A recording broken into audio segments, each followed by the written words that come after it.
욥기서 4장 거듭하시겠습니다. 제가 먼저 읽겠습니다. 대만 사람 엘리바스가 대답하여 가로되 여러분 생각하여 보라. 죄 없이 망한 자가 누구인가? 정직한 자의 끊어짐이 어디 있는가?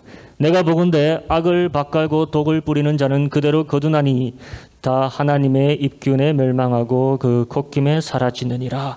사자의 우는 소리와 사나운 사자의 목소리가 그치고 젊은 사자애가 부러지며 여러분 늙은 사자는 움킨 것이 없어 죽고 암사자의 새끼는 흩어지느니라. 무슨 말씀이 내게 가만히 임하고 그 가는 소리가 내 귀에 들렸었나니 곧 사람이 깊이 잠들 때쯤 하여서니라.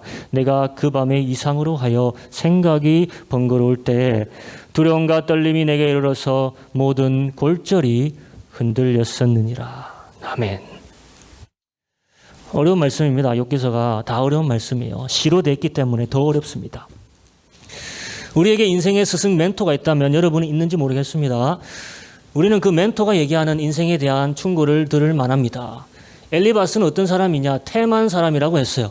에돔 족속의 가장 유력한 지파 족속 사람으로서 지금의 유대 사막 페트라 사막 지역에 거주하던 자입니다. 유대인 사전을 찾아보면 이 사람이 어떤 사람이냐? 테만 사람들 자체가 매우 지혜로웠던 사람들이라고 얘기하고 있습니다. 엘리바스라는 이름이 의미하는 바는 하나님은 순금이다예요. 하나님 자체가 금이 아니라 하나님보다 더 가치 있는 자가 없다 이 말이겠죠. 그런 지혜가 벌써 담겨 있는 이름을 소유하고 있습니다. 욥의 세 친구 중에 가장 나이가 많고 가장 지혜롭고 가장 특출난 인물이 엘리바스예요. 이미 명성이 있고 부가 있고 지혜가 있는 사람이에요. 그럼 이런 사람이 인생에 대해 얘기하는데 우리가 들어볼 만하지 않겠습니까? 그저께 책방에 가봤습니다. 책방에 가면 요즘 인생에 대해 얘기하는 책이 얼마나 많은지요, 여러분. 보셨습니까? 제목만 들리지 다 인생에 대해 얘기하는 책 정말 많습니다.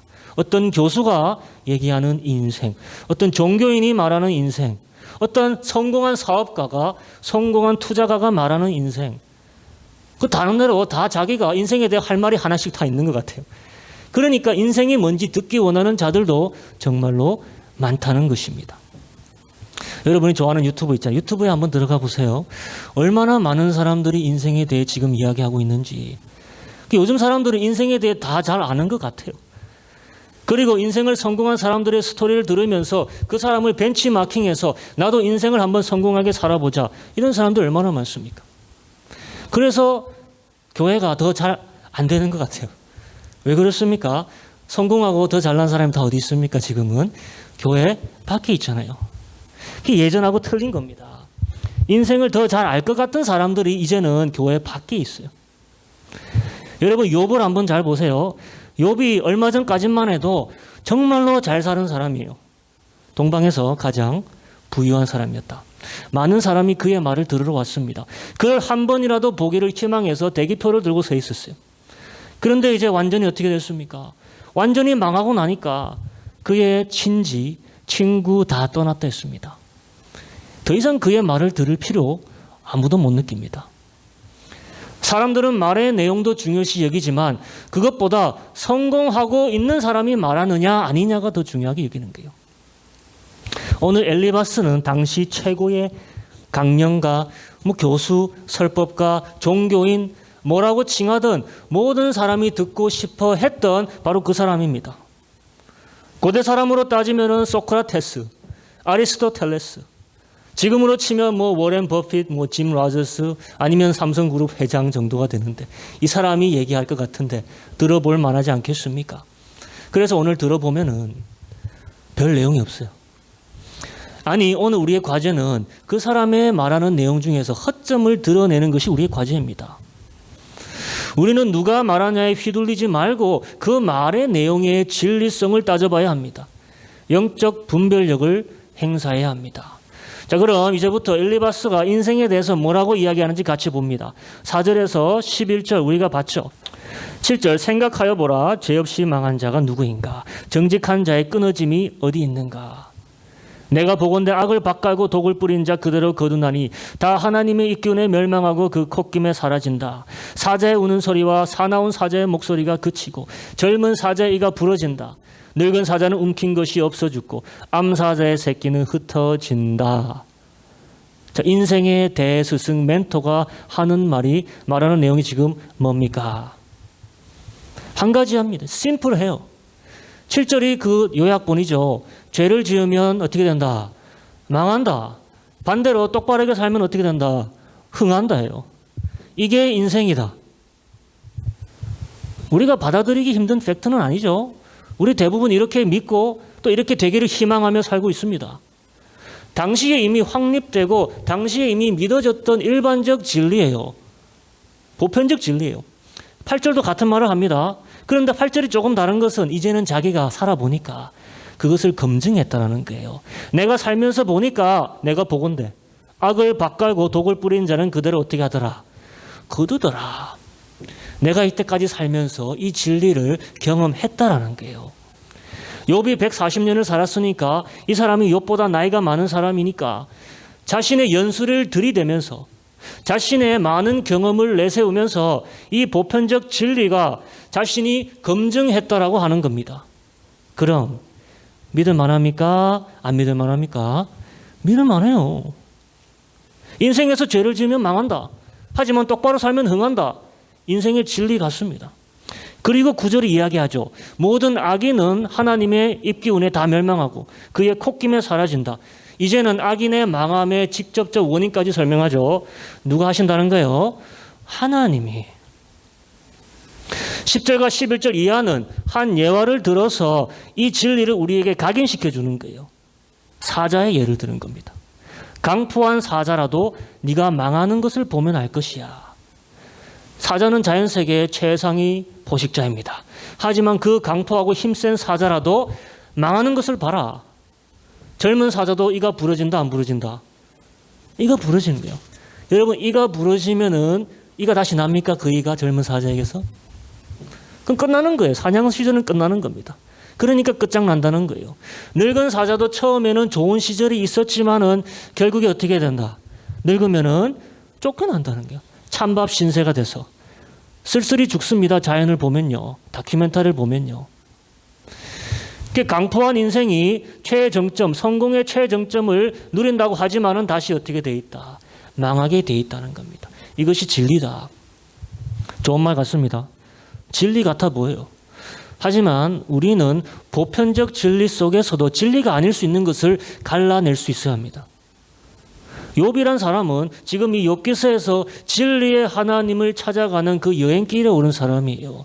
자신의 파탄난 인생을 토대로 돌아보면서 하나님의 진리가 인생에서 뭔지, 인생이 뭔지 해답을 요구하는 그 여정길에 오른 사람입니다. 그의 세 친구가 욥에게 도와줄 것처럼 자신들만의 해답을 보따리에 싸가지고 온 거예요. 그런데 그들이 하는 말이 나중에 하나님께 다 어떻게 됩니까? 다 진노를 삽니다. 이 세 친구들이 한 말이요. 하나님께 범죄했다는 소리를 듭니다. 그럼 지금 이들이 말하는 게 온전한 진리다 아니다? 아니라는 거예요. 그럼 가려내야 되죠. 모든 죄인이 망한다. 모든 죄인은 결국 망하는 건 맞습니다. 하지만 그렇다고 해서 망한 것이 모두 죄 때문이냐? 그건 아니겠죠, 여러분. 또 하나는 모든 망하는 것이 하나님이 주도하는 것이냐? 그것도 아니겠죠. 엘리바스가 욥에게 하는 말은 결국 너는 망했기에 너는 뭐다? 죄인이다예요. 죄인은 망한다와 죄인이어서 이렇게 망했다는 엄연히 다릅니다. 매우 다릅니다. 자꾸 욥에게 너는 죄인이기에 이렇게 망했다를 강조하는 거예요. 네가 죄인이기에 하나님이 네게 진노하신 것을 봐라. 너에게 이루어진 일을 지금 내가 보니까 분명히 너는 큰 죄를 지었음에 분명하다. 회개하고 돌이키라. 이것을 우리가 잘 아는 권성징악이라 하죠. 레트리뷰션 원칙이라는데 이거 징벌 원칙이라고 합니다. 그럼 여러분 우리가 엘리바스에게 물어볼 것이 있습니다. 당신은 그렇게 잘났으면 의인과 악인을 무슨 기준으로 구분해? 예수님도 예화로 드셨어요. 쭉정이와 알곡을 가려내는 게 쉽습니까? 어렵습니까? 어렵습니다. 나중까지 놔두라 했어요. 또한 엘리바스 당신은 당신의 살아온 경험을 토대로 얘기를 하고 있지만 세상에 그런 경험만 있는 건 아니지 않습니까? 당신이 생각하는 것을 봤다고 해서 진리가 확증됐다고 말하는 것 또한 그것도 오류일 수 있다는 거예요. 죄 짓는 인생 망하고 의로운 인생 흥한다. 인생의 원칙을 이렇게 일률적으로 정의할 수 있다면 지금 과연 욥의 상황이 설명이 될 수 있냐 이거예요. 이런 심플한 원칙의 문제는 원인을 늘 한 가지밖에 제시할 수 없습니다. 너의 인생이 실패했다. 다시 본래의 원칙, 권성징악, 징벌 원칙을 따라서 행하면 될 것이다. 너무 심플해요. 그래서 욥이 나중에 이걸 듣고 엘리바스에게 따집니다. 누가 그걸 모르니? 나도 네가 아는 거는 안다예요. 누가 그런 일반적 진리를 모르냐? 엘리바스는 이미 그 당시 알려진 지혜에 대한 강론이고 그 프리즘으로 하나님이 세상을 운영하시는 신비한 방법을 단순화시킴으로 욥에게 해결책을 제시하는 아주 간단하고 보수적이고 전통적인 관점을 들이대고 있습니다. 강력합니다. 설득력도 있어요. 웬만하면 그렇구나 하고 설득될 거예요, 여러분들도. 이것이 문제가 뭐냐? 하나님을 그만큼 좁게 보게 하는 겁니다. 하나님의 통치하시는 방법을 한 가지 원칙을 가지고 본다면 누가 당연히 좁게 보이겠습니까? 하나님 자신을 좁게 보여지게 되는 것이요. 하나님이 무슨 공식 안에서 일하는 신부처럼 돼버립니다. 하나님을 예측할 수 있는 더 큰 원칙이 마치 존재하는 것처럼 그 원칙을 들이댄다는 것이요. 우리 모두는 일반적인 진리로 세상을 이해하기를 원합니다. 그렇기 때문에 일반적인 진리로 하나님마저 이해하기를 원합니다. 편하니까. 한눈에 하나님을 내가 가늠할 수 있으니까. 하지만 하나님 자체가 가장 큰 일반적 진리이자 하나님의 통치하시는 방법을 우리가 하나로는 이해할 수 없다는 것이에요. 이것이 엘리바스의 가장 첫 번째 오류예요. 이거 하나로 하나님의 통치 방법을 이해하려고 했습니다. 우리가 곤란한 사람에게 가끔씩 다가가서 충고할 때가 있죠. 하지만 중요한 게 있습니다. 내가 하나님을 가두고 좁혀서 내가 하고 싶은 말을 상대에게 할 때가 많아요. 그게 하나님을 범죄라고 합니다. 죄라고 하는 거예요. 하지만 두 번째, 여기서 엘리바스의 인생관이 끝나지 않습니다. 더 큰 문제가 이제 등장합니다. 최근에 자신의 인생관이 한 단계 더 업그레이드 됐다고 얘기합니다. 어떻게? 영적 계시가 자기에게 임했다고 합니다. 최근에. 이게 별거 아닌 것 같지만 욥기서 전체를 이해하는데 매우 중요한 단서입니다. 12절에서 우리 16절 이제 다시 한번 가볼게요. 한 말씀이 내게 가만히 임하고 가는 소리가 내게 들렸었나니 곧 사람이 깊이 잠들 때쯤 하였으니라. 내가 그 밤에 이상으로 하여 생각이 번거로울 때 두려움과 떨림이 내게 이르러서 모든 골절이 흔들렸었느니라. 그 다음 그때 뭐가 내 앞으로 지나갔댔습니까? 영이 앞으로 지나가며 내 몸의 털이 쭈뼛하였었느니라. 그 영이 서 있는데 그 형상을 분변치는 못하여도 오직 한 현상이 내 눈앞에 있었느니라. 그때 내가 종용한 중에 목소리를 들으니 이르기를 하고 메시지를 줍니다. 한 영이 자신을 방문했다 하죠. 한 영이 자기에게 한 메시지, 한 말을 남겼다고 합니다. 그 영이 형상은 있는데 누구인지는 모르겠고 소리는 들리는데 조용한 속삭임 같다고 해요. 사람이 깊이 잠들 때, 그러니까 우리의 깊은 그 델타파 수면으로 들어갈 때 이 영과의 조우가 일어났다는 겁니다. 여기서 우리는 영적 분별력이 있어야 되는 거예요. 이 영이 어떤 영이냐 이거예요. 이 영이 엘리바스에게 한 메시지를 전해주러 왔습니다. 엘리바스는 그 메시지를 마침 받고서 자신의 인생관을 더 확실하게, 더 자신감 있게 욥에게 전달하게 될 수 있게 된 거예요. 그 타이밍을 보란 말이에요. 아주 옛날에 일어난 일이 아닙니다. 이거 최근에 일어난 일이에요. 최근에 욥의 상황을 듣고 일어난 일입니다. 욥에게 방문해서 그에게 위로의 말을 전하려고 마음을 먹었을 때 일어난 일이에요. 그 타이밍이 기가 막히죠. 욥에게 이 말이 전달되어질 것을 영은 짐작하고 엘리바스에게 왔다는 것이에요. 그런데 여러분, 눈 씻고 봐도 하나님이 보내셨다는 영이라고 소개합니까? 안 합니까? 출처에 대한 말이 있습니까? 없습니까? 어떤 말도 없어요. 하나님이 보내신 천사도 아니고 하나님의 영도 아닌데 한 영이, 한 형상을 가진 영이 왔다라고 하는 거예요. 그리고 엘리바스가 자신에게 일어났던 현상을 이야기하는데 이제까지 성경을 보면서 선지자들이 하나님의 사람들이 하나님이 보내신 천사나 성령의 임재 안에서 경험했던 그런 리액션 반응이 아닙니다. 두려움과 떨림이 있었다. 이건 우리가 좀 이해할 수 있죠. 공통적인 부분이 될 수 있습니다. 그런데 뒤에 뼈가 떨리고 몸에 뭐가 쭈뼛쭈뼛 섰답니까? 온몸의 털이 쭈뼛쭈뼛 섰다고 합니다. 그리고 나서 정막 가운데서 한 소리를 들었답니다. 성경에 분명히 비슷한 예들이 있습니다. 엘리야가 하나님의 소리를 들었을 때 정막이 있었댔어요. 다니엘이 천사를 만났을 때 두려움으로 질려서 땅에 엎드러집니다. 아브라함이 깊은 잠에 빠졌을 때 하나님의 비전을 봅니다. 그리고 말씀이 임했다고 해요. 아주 비슷한 것 같아요. 하지만 자세히 하나하나 따져보면 다 틀렸습니다. 비슷한데 틀려요. 오히려 가장 비슷한 예가 뭔지 압니까? 우리에게 주어진 이 말씀의 단어에서 찾을 수가 있습니다. 12절에 나오는 내게 가만히 임했던 말이라는 말이 있죠. 이 단어가 성경에서 유일하게 동일하게 나오는 구절이 있는데 그게 예레미야 23장 30절에 나와요. 한번 제가 보여드리겠습니다. 한번 읽어볼까요? 시작. 나 여호와가 말하노라. 그러므로 보라. 서로 내 말을 도적질하는 선지자를 내가 치리라. 여기서 제가 하이라이트 해놨죠.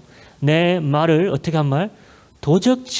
도적질 한 말 이 단어의 조합과 오늘 4장 12절에 가만히 임한 말이 동일한 단어의 조합이에요. 가만히 임한이라는 단어의 뜻 안에 원래의 뜻이 뭐냐? 속이다라는 뜻이 있습니다. 한 영이 엘리바스에게 말을 전해주러 왔는데 성령의 영감으로 이것을 받아 쓰는 저자는 여러 단어 중에서 하필 이 단어의 조합을 써서 우리에게 알려주고 있습니다. 이것을 쓴 저자의 의도는 이 말이 과연 참 선지자의 말이냐 아니면 예레미야서에 나왔듯이 거짓 선지자에게 임했던 말이냐 분별력 있게 들어라 이 말 아니겠습니까? 여러분 세상에 얼마나 좋게 들리는 말이 많은 줄 압니까? 충분히 아실 거예요. 정말 진리같이 들리고 인생에 대한 해답을 제시할 것 같은 정말 좋은 말들이 넘쳐납니다. 하지만 아무리 좋게 들리고 아무리 훌륭하게 들려도 속이는 영일 수 있다는 거예요. 여러분 말들 자체가 영적인 것입니다. 왜냐? 어디서 나오는 겁니까? 우리 마음속에서 나오는 게 말이기 때문에 말은 참으로 영적인 것입니다. 영적인 사람들 사이에서 속이는 영이 얼마나 작동하는지 우리 아셔야 돼요. 여러분 무하마드 보세요. 무하마드 아시죠? 이슬람교의 창시자. 그가 어떻게 종교를 창시하게 됐습니까? 동굴 속에서 한 음성을 듣습니다. 그리고 나서 이슬람교가 창시됐어요. 요셉 스미스를 보세요. 천사의 방문을 받고 그 말을 듣고 몰몬교를 창시했잖아요. 제7일 안식교 엘렌 화이트 여사도 마찬가지. 한 영의 방문을 받고 비전이 열리고 다가올 미래의 예언을 전하면서 추종자들을 많이 모으게 됐습니다. 그게 안식교잖아요. 근데 재미있는 게 이 모든 사람들이 항상 하던 말이 뭔지 압니까? 거짓 선지자를 조심해라요. 자기들 추종자들 보고는. 자신은 아닌 줄로 아는 거예요. 오늘도 영적으로 깨어있다고 하는 사람들이 계시를 받아 진리인 것 마냥 센세이션을 일으키고 인정을 받고 관심을 받고 결국에는 뭐가 따라옵니까? 돈이 따라오고 영향력을 주게 되는 거예요. 그러면서 하는 말은 거짓 선지자들 조심해라라고 해요.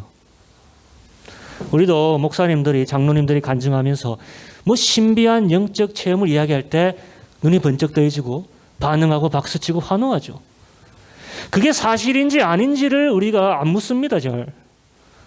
그냥 영적 체험이라는 것 자체에 권위를 부여해주고 무게를 두고 의미를 부여해요.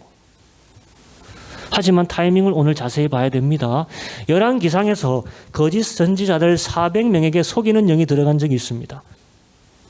오로지 미가 한 사람한테만 거룩한 영 성령이 있을 때 그 거짓 영들의 목적이 무엇이었냐? 아합을 속여서 전쟁에 나가서 어떻게 하는 거였습니까? 죽게 하는 거였어요. 속이는 영도 하나님의 목적을 이루기 위해서 적절한 타이밍에 역사한다는 것이에요.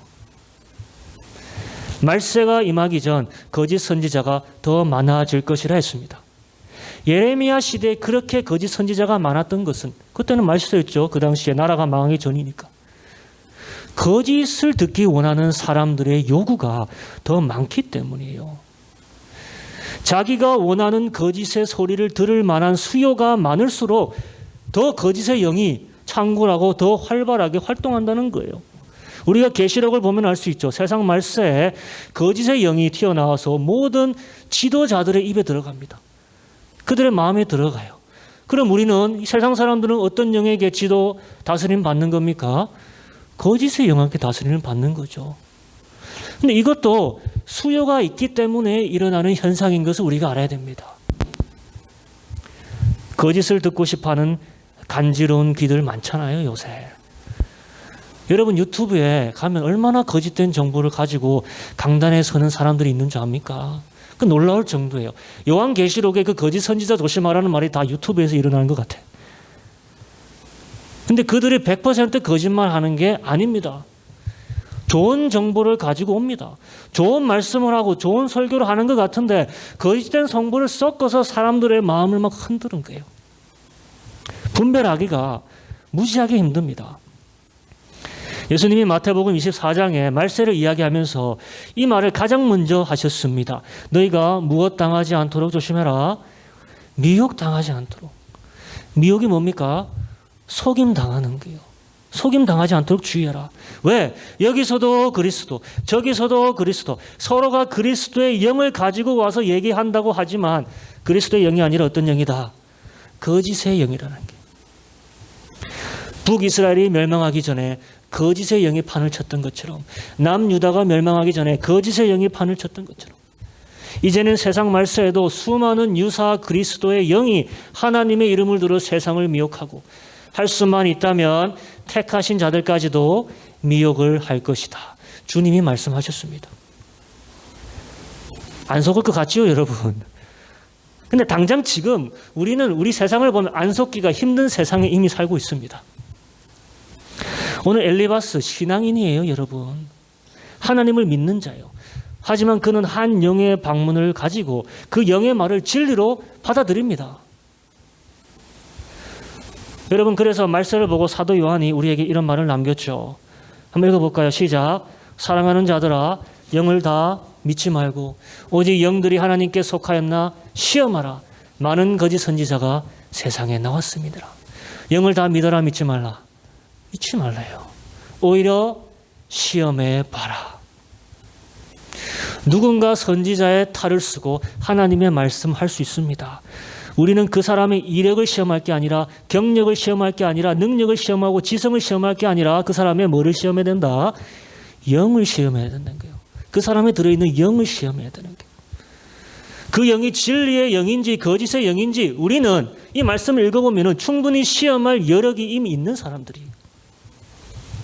엘리바스도 마찬가지였습니다. 충분히 그 영을 시험할 여력이 있는 사람이었어요. 하지만 그렇게 하지 않는 이유, 그리고 대다수의 영의 방문을 받는 사람이 그렇게 하지 않는 이유, 그게 뭐냐? 간단합니다. 바로 자기 확증이에요. 자신이 듣고 싶었던 이야기를 해주기 때문입니다. 오늘 욥을 방문하기를 원했던 엘리바스, 이미 욥에게 해줄 말이 자신 나름대로 있었습니다. 그런데 그 말에 힘을 실어줄 신비한 경험이 하나 따라오는 거예요. 자신의 하는 말, 권선징악, 징벌원칙, 이미 사회적으로 보편적으로 인정되는 진리였습니다. 거기다 자신의 인생을 살아보니까 입증됐다라는 거예요. 거기다 플러스 알파, 특별한 이제는 영적 체험으로 확실한 진리다. 거룩한 계시라는 거예요. 진짜 문제는 그 계시의 내용이 우리에게 틀리지 않게 들리는 거예요. 옳다고 들리는 거예요. 그 계시의 내용을 들으면 진리처럼 들리는 게 문제라는 겁니다. 이제 마지막으로 그 영이 전달한 내용을 살펴보면서 우리가 왜 그것에 속을 수밖에 없는지 한번 보자 이거예요. 17에서 21절 한번 같이 가보겠습니다. 같이 읽어보겠습니다. 제가 먼저 교독하겠습니다. 사람이 어찌 하나님보다 의롭겠느냐? 사람이 어찌 그 창조하신 이보다 깨끗하겠느냐? 여러분, 하나님은 그의 종이라도 그대로 믿지 아니하시며 그의 천사라도 미련하다 하시나니 하물며 흙집에 살며 티끌로 털을 삼고 하루살이 앞에서라도 무너질 자이겠느냐? 아침과 저녁 사이에 부스러져 가루가 되며 영혼이 사라지되 기억하는 자가 없으리라. 같이 마지막. 장막줄이 그들에게서 뽑히지 아니하겠느냐? 그들은 지혜가 없이 죽느니라. 영이 한 말이에요. 근데 자세히 보면은 틀려 보이는 말이 있습니까? 없습니까? 없어요. 일반적인 시편의 노래들과 매우 비슷하게 들리죠. 인생의 덧없음, 하나님의 온전하심을 노래하는 시 같지 않습니까? 어째서 이것이 거짓의 영이 말하고 있는 거짓입니까? 거짓의 영이 하나님을 높일 수 있습니까? 여러분, 높일 수 있다는 겁니다. 속지 마세요. 거짓의 영도 하나님 높일 수 있습니다. 거짓의 영이 진리를 말할 수 있습니까? 진리를 말할 수 있습니다. 그렇게 해서라도 거짓을 관철시킬 수만 있다면 거짓의 영은 한 가지 거짓을 말하기 위해서 100가지 진리를 말할 수 있는 게 거짓의 영이에요. 지금 이 영이 하나님의 위대하심을 말하는 것처럼 들리지만 성경적이지 않다는 거예요. 무엇을 강조하는지를 보면 합니다. 이 영은 인생의 값어치 없음을 강조하고 있죠. 인간의 모질함과 인간의 무가치함을 거듭 강조하면서 결국 인생에 대한 회의를 불러일으키게 하는 발언을 하고 있습니다. 여러분, 하나님과 인간 사이에 좁혀지지 않는 간격이 있으면 당연합니다. 그 간격을 강조하고 있는데 하나님을 더 높여서 강조하는 게 아니라 무엇을 낮춰서 강조하고 있습니까? 인생, 사람, 인간을 낮춰서 그 간격을 버리고 있습니다. 이것은 나중에 하나님이 욥에게 나타나셔서 하시는 방법과 180도 다른 방법이에요. 나중에 하나님이 욥에게 나타나셔서 하시는 방법은 뭐냐? 나의 만든 위대한 창조물들을 보아라 이거예요. 그 가치를 이야기하면서 자신은 인생과 다르다고 그 간격을 강조하시는데 이거는 인생의 가치를 하락시키면서 그 간격을 키웁니다. 영이 뭐라고 말합니까? 육체를 뭐에 비유하고 있습니까? 흙집이라고 묘사하고 있습니다. 맞는 말 같아요. 인생의 존귀함을 하루살이 앞에서 무너질 자라 말합니다. 맞는 말 같아요. 그런데 들을수록 왠지 인생의 가치가 희석이 되는 거예요. 아침과 저녁 사이에 어떻게 될 부스러질 소금 기둥 같은 것이 인생이다. 영혼이 어떻게 된답니까? 사라지되 기억도 없이 사라진다. 인생을 텐트에 비유하며 텐트에 줄이 다 묶여져 있지 않습니까? 그 줄이 빠질 때 텐트가 어떻게 됩니까? 와르르 무너지는 것처럼. 그게 인생이다라는 게. 이 말을 듣고 이 말을 묵상하고 이 말을 받아들이게 되면은 정말 인생 자체가 얼마나 덧없고 무가치하고 한심아리만큼 의미 없는 운명주의적, 허무주의적 사상으로 치닫게 됩니다. 그럼 동시에 그 결과가 뭔지 아십니까? 누가 그렇게 인생을 만들었냐로 돌아가는 거예요. 창조주 하나님이죠. 인생이 이렇게 가치 없다는 것에 대한 이념이 내게 들어가면 당연히 그것을 창조하신 이에 대한 잘못된 생각을 가지게 되는 겁니다. 성경은 악인의 인생이 덧없다 합니다. 하지만 인생 자체를 두고 의미 없다, 무가치하다, 살 필요 없다 이런 말 합니까? 성경은 말합니다. 하나님이 위대하신 만큼 하나님이 만드신 인생에 대한 설계의 위대함도 보아라. 이것이 진정한 성경적 관점입니다. 우리가 하나님 앞에 의롭겠느냐? 이 영이 이렇게 말하며 시작했죠. 이 말이 맞다고는 하지만 그렇다고 해서 의로운 인생을 너희가 포기하고 살아라 이건 아니잖아요. 분명히 욥기서는 욥이 하나님 앞에서 어떻다 하고 시작했습니까? 의롭다 하고 시작했습니다. 그것이 전제였어요. 하나님 앞에서 의롭다함을 받는 것이 불가능하다 아니다. 불가능하지 않다라는 거예요. 의로운 인생을 사는 것을 하나님은 모두에게 요구하고 계시다는 거예요. 비록 하루를 살아도 인생은 의로울 수 있고 아름다울 수 있고 존귀할 수 있고 위대할 수 있다는 겁니다. 이 영과 비교해서 이제 하나님의 아들 예수가 우리에게 인생에 대해 이야기한 것 몇 가지만 들어봅니다. 예수님도 우리에게 인생이 어떤지 얘기해 주셨어요. 우리가 익히 알고 있는 말씀이요. 하지만 그것이 인생에 대한 가치를 얘기하고 있었는지는 우리가 간과했습니다. 마태복음 6장 25절 한번 같이 읽어보겠습니다. 시작. 그러므로 내가 너에게 이르노니 목숨을 위하여 무엇을 먹을까 무엇을 마실까 몸을 위하여 무엇을 입을까 염려하지 말라. 목숨이 음식보다 중하지 아니하며 몸이 의복보다 중하지 아니하냐. 잘 아시는 말씀이죠. 주님이 하신 말이 뭡니까? 삶 자체가 삶을 위해 필요한 이런 부수적인 것들보다 훨씬 가치 있다 없다? 가치가 있다. 몸이 의복보다 중하지 않느냐? 육신 자체의 가치를 올리시는 거예요. 영지주의자들이나 육신을 폄훼합니다. 신비주의자들이나 인생을 더럽게 여깁니다. 하지만 주님은 여기서 높이고 있습니다. 주님이 하신 말씀 또 계속 들어봅니다. 28절 들의 백합화가 어떻게 자라는가 생각하여 보라. 수고도 아니하고 길쌈도 아니한다. 그러나 내가 너에게 말하노니 솔로몬의 모든 영광으로도 입은 것이 이 꽃 하나만 같이 못했느니라. 오늘 있다가 내일 아궁이에 던지는 들풀도 하나님이 이렇게 입히시거늘 하무며 누구냐? 너희일까 보냐. 이 믿음이 적은 자들아. 주님이 하시는 말씀이 무엇입니까? 오늘 피었다 내일 지는 백합화를 너희가 한번 보라 해요. 아무도 알지 못하고 보지도 못할 들의 백합화를 하나님은 어떤 대가도 없이 솔로몬이 그렇게 모으고 자신 스스로 입었던 그 영광보다 더 큰 영광을 그 사라질 백합화에게 입히시거늘 하물며 너희 뭐냐? 너희 인생이겠느냐 이 말이에요. 믿음이 적은 자들아.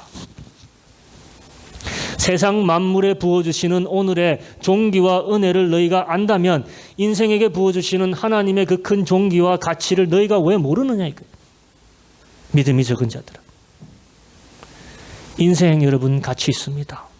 들의 백합화에도 우리가 알지 못하는 그런 종기로 하나님께서 입히신다면 사람의 인생의 가치는 얼마나 가치 있겠습니까? 오늘 팔려지는 참새 한 마리도 하나님의 허락 없이는 팔려지는 것이 없거든요. 하물며 너희겠느냐.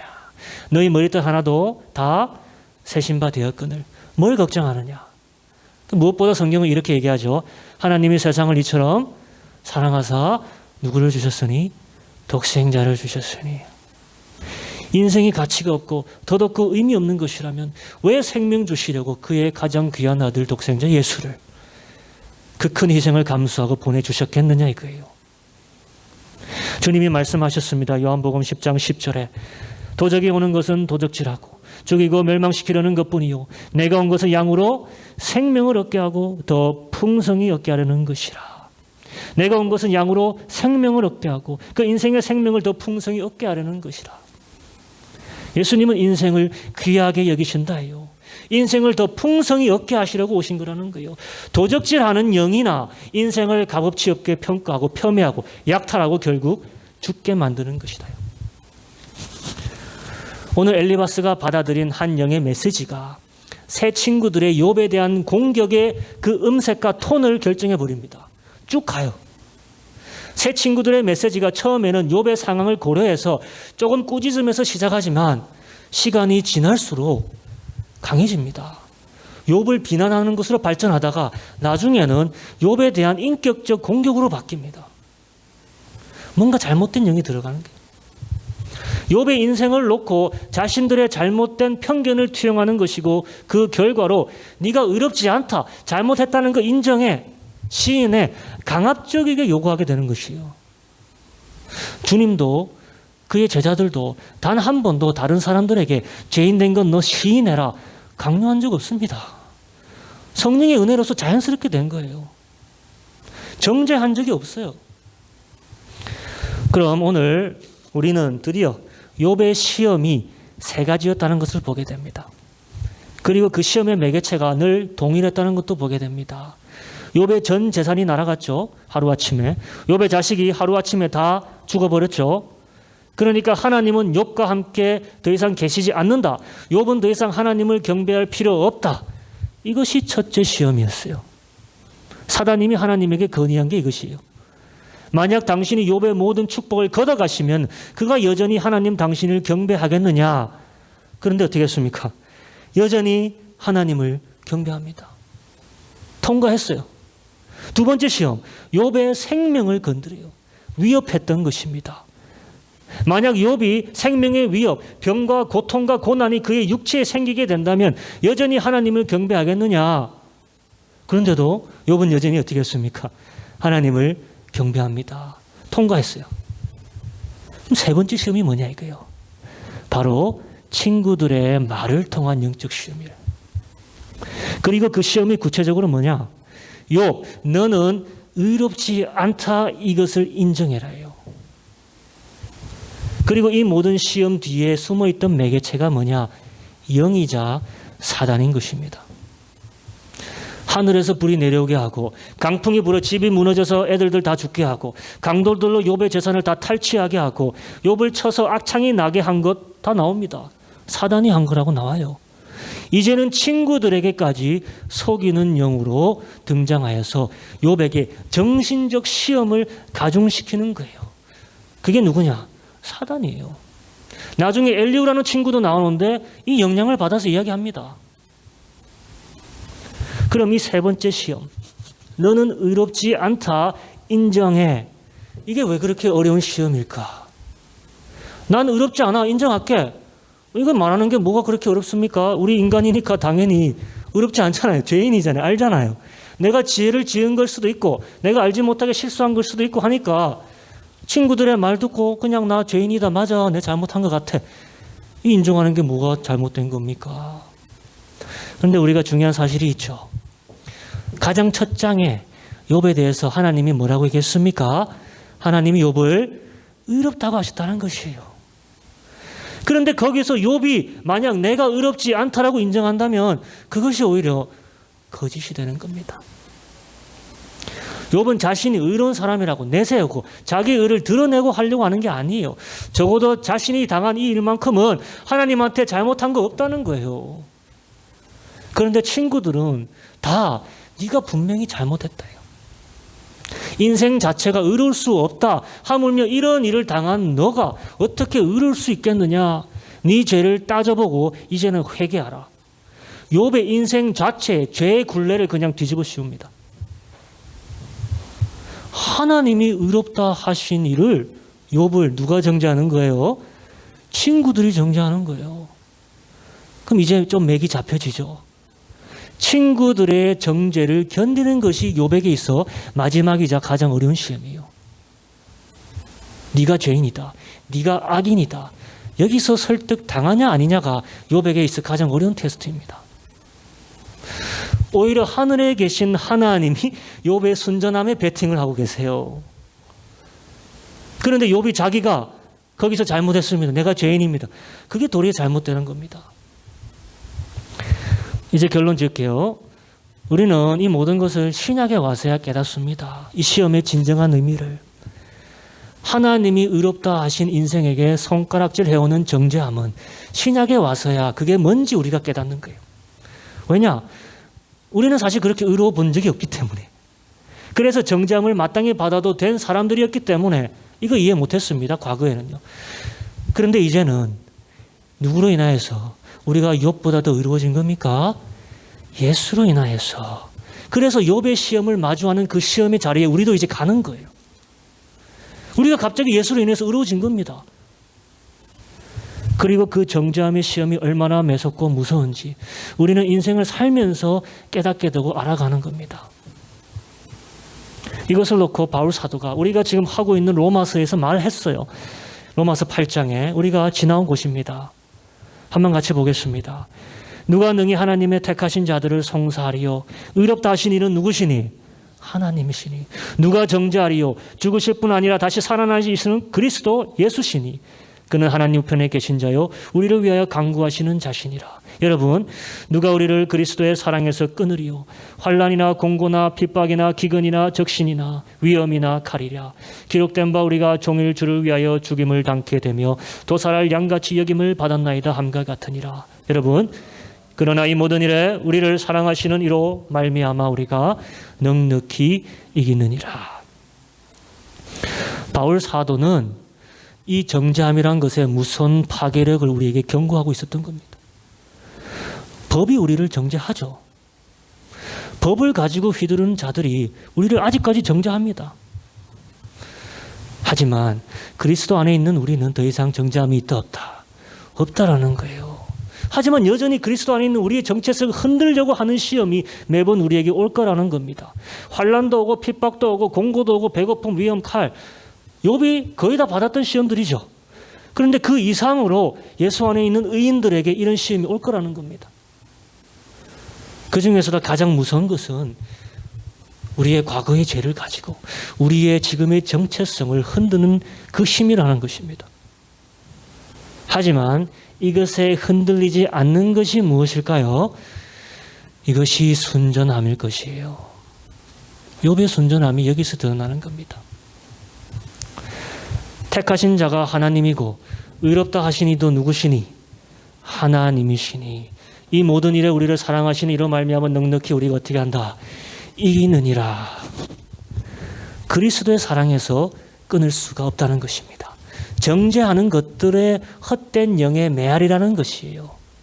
우리가 바라봐야 되는 실체는 그리스도 안에 있는 인생을 향한 하나님의 변하지 않는 사랑이라는 겁니다.